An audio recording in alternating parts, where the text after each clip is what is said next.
Tens els ulls plens de paraules, la vida estesa al davant, aparador de joguines, cançons fàcils de cantar.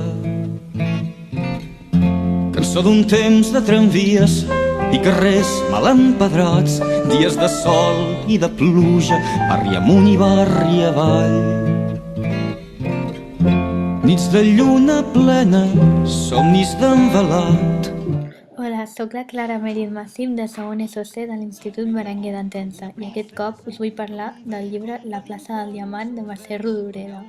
I quin millor lloc per fer-ho que la pròpia ciutat de Barcelona?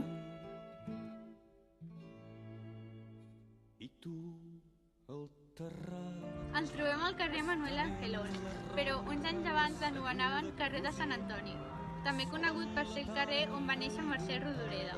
Era filla única d'una família força bohèmia, casada amb el seu oncle matent i amb un fill va publicar les primeres novel·les i aviat es va incorporar a la generació d'escriptors formada per la Nova República.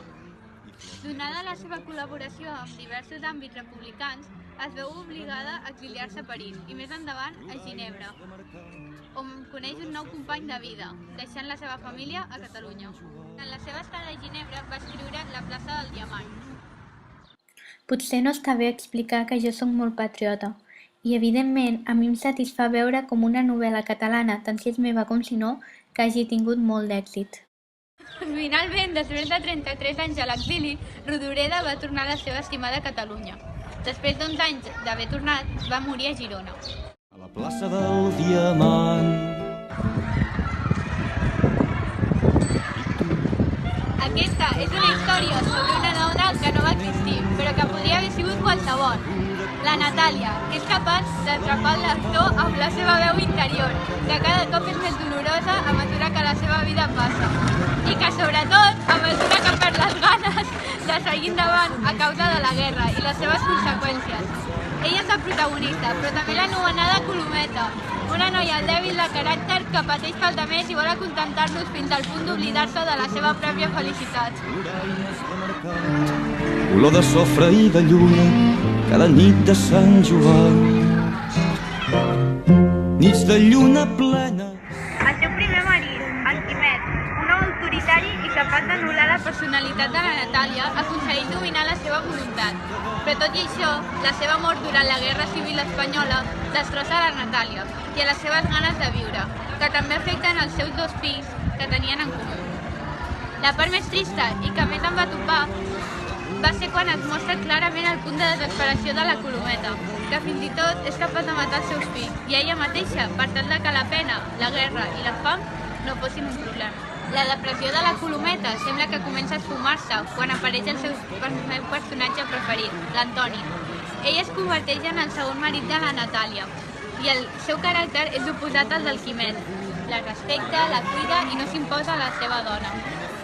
Això ajuda a la Natàlia a recuperar la seva identitat perduda durant la seva última relació. Gràcies a l'Antoni, la protagonista torna a ser feliç i a no tenir por de mostrar la seva personalitat.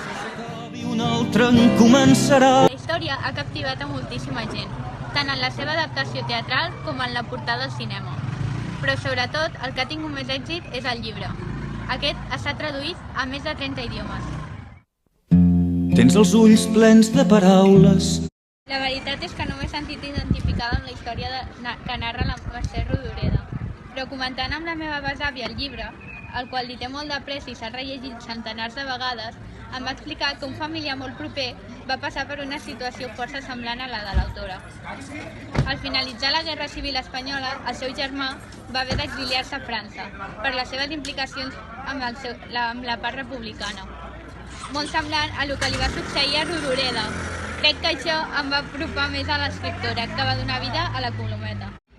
La sensibilitat amb la que ha estat escrit i la que transmet fa emocionar el lector en moltes ocasions. És una lectura sensible i càlida que recomano que es llegeixi, ja que es fa reflexionar i veure la guerra amb uns altres ulls més tendres. Vols de punta a la plaça del Diamant.